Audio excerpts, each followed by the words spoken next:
फरवरी सन 2024। हमारा आज का आरंभिक वचन 2 कुरिन्थी अध्याय 3 वचन संख्या 3 से लिया गया है। वचन कहता है, यह प्रकट है कि तुम यीशु मसीह की पत्री हो।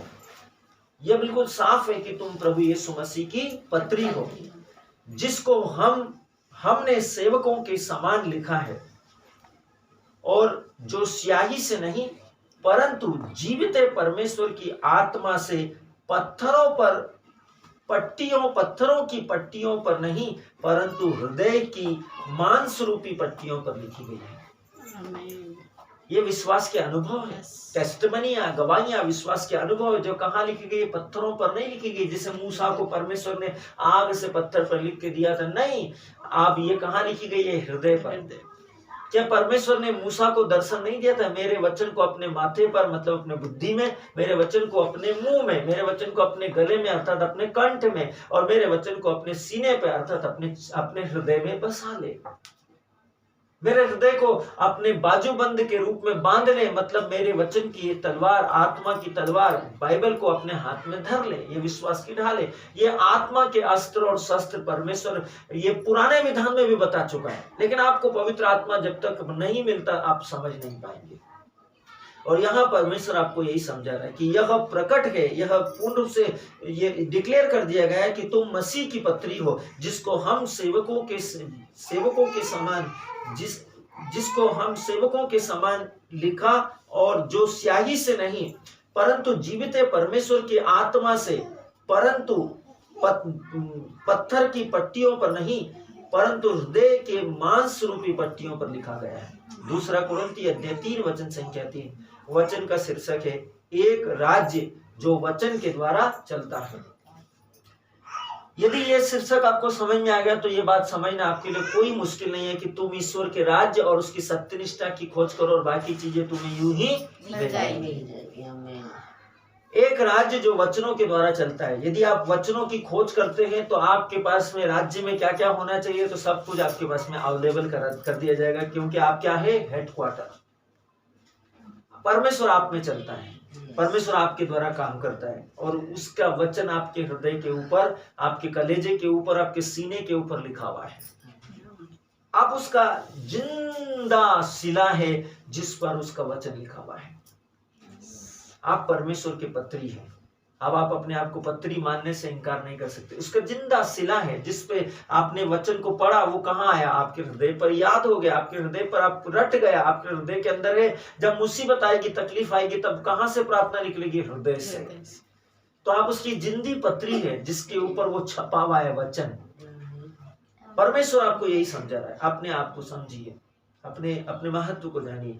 परमेश्वर का राज्य जिसमें आप जन्मे हैं और जिसके आप एक भाग है, एक अंश है या एक सदस्य है, इसके विषय में बहुत ही महत्वपूर्ण बात यह है कि यह राज्य वचन के द्वारा चलता है। इसलिए जो शब्द आप बोलते हैं वे बहुत ही महत्वपूर्ण है। सर्वसाधारण नॉर्मल लैंग्वेज में आम तरीके से जो आप बातें करते हैं वो बहुत महत्वपूर्ण है। आपकी जितनी भी बातें हैं वो क्या है? पत्रियां। आपकी जो बातें होती है, आप बच्चे खेलते हैं, आप अपने काम करते हैं, ऑफिस में होते हैं, अपने परिवार में होते हैं, आप क्या बोल रहे हैं? पत्रियां, क्योंकि वो आपके हृदय से निकल रहा है। आप पत्रियां है, वो बहुत महत्वपूर्ण है, इसलिए सोच समझ के बोलिए। उन्हें परमेश्वर के वचन के साथ मेल में अवश्य होना चाहिए। आपकी रोज दिनचर्या के शब्द, बोलचाल, बातचीत, काम परमेश्वर के वचन के साथ में मेल में अवश्य ही होना चाहिए। और इस तरह से आपका जीवन, जो कि आपके शब्दों का बाहरी प्रतीक्षीकरण है, एक प्रकटीकरण है, उत्कृष्ट और महिमा से भरा हुआ होगा।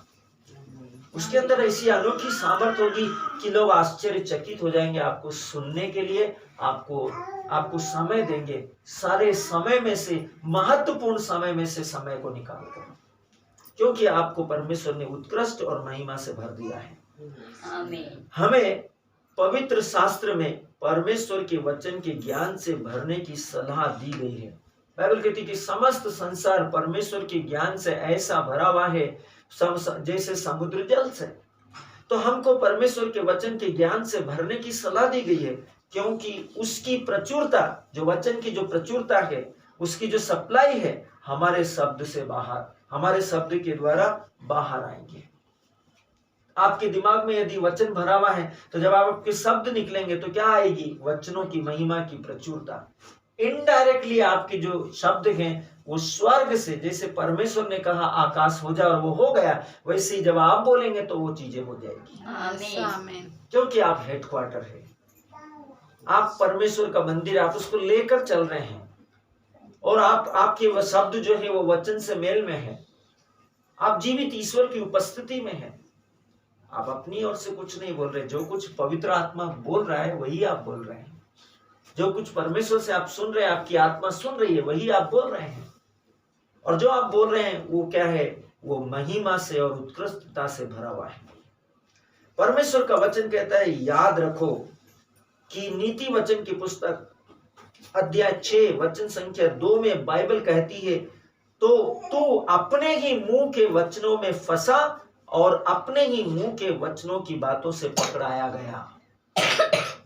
अपने ही मुंह के वचनों के द्वारा फंसाया गया और अपने ही मुंह के वचनों के द्वारा पकड़ाया गया। सोचिए, कई बार लोग अपने मुंह की बोली हुई बातों के कारण मुसीबत में फंस जाते हैं और कई बार लोग अपने मुंह की बातों के कारण मुसीबत में पड़ जाते हैं या उसमें पकड़ाए जाते हैं। इसलिए बाइबल कहती है कि तुम्हारी बातें हाँ की हाँ और ना की ना हो। इसलिए जब यीशु पिलातुस के सामने था, यीशु के संवादों पर ध्यान दीजिए, वो ऐसे ही न्यायालय में नहीं खड़ा था मेरे प्रियो। वो अपने बच्चों को सिखाने के लिए, जो उससे पूछा गया उसने उसी का जवाब हाँ और ना में दिया। और जब ज्यादा बातें की गई तब उसने कहा, यदि मैं प्रश्न पूछूंगा तो तुम उत्तर न दे सकोगे, क्योंकि वो अपनी ओर से नहीं, पिता की ओर से बोलेगा। इसलिए उसने पिलातुस के सामने, हेरोदेस के सामने, जहां पर उसको नहीं बोलना था उसने नहीं बोला, जहां पर बोलना था उसने बोला। और देखिए कि वो क्रूस पर क्या बोल रहा है, पिता इन्हें माफ कर, क्योंकि ये नहीं जानते कि ये क्या कर रहे हैं। उसने क्रूस पर से उस पश्चातापी डाकू से कहा कि इस समय भी तेरे लिए, उसके शब्द बताते कि इस समय भी तेरे लिए परमेश्वर के हृदय में क्षमा है, क्योंकि उसने बोला तू आज ही मेरे साथ पैराडाइस में होगा, और वो स्वर्ग में पहुंचा। क्योंकि यीशु के शब्द क्या थे? वचन से मेल में थे, उत्कृष्टता से और महिमा से भरे हुए थे, इसलिए वो स्वर्ग में गया। परमेश्वर आपको भी उसी स्थान पर रखता है और आपसे भी वही आशा करता है। आज बहुत से लोग फंसे हुए हैं, किसी न किसी अप्रिय स्थिति से बाहर निकलने के लिए संघर्ष कर रहे हैं, जिसे शायद उन्होंने स्वयं के शब्दों से निर्मित किया। वो अपने ही बातों के कारण दोषी और निर्दोष ठहराए गए, अपने ही बातों के कारण मुसीबत में, संकट में पड़ गए और फंस गए, और इसीलिए वो संघर्ष कर रहे हैं। परमेश्वर का वचन कहता है, संत मत्ती अध्याय 12 वचन 37 में यीशु ने कहा, इस बात को ध्यान दीजिए, क्योंकि तू अपनी ही बातों के कारण निर्दोष और अपनी ही बातों के कारण दोषी ठहराया जाएगा।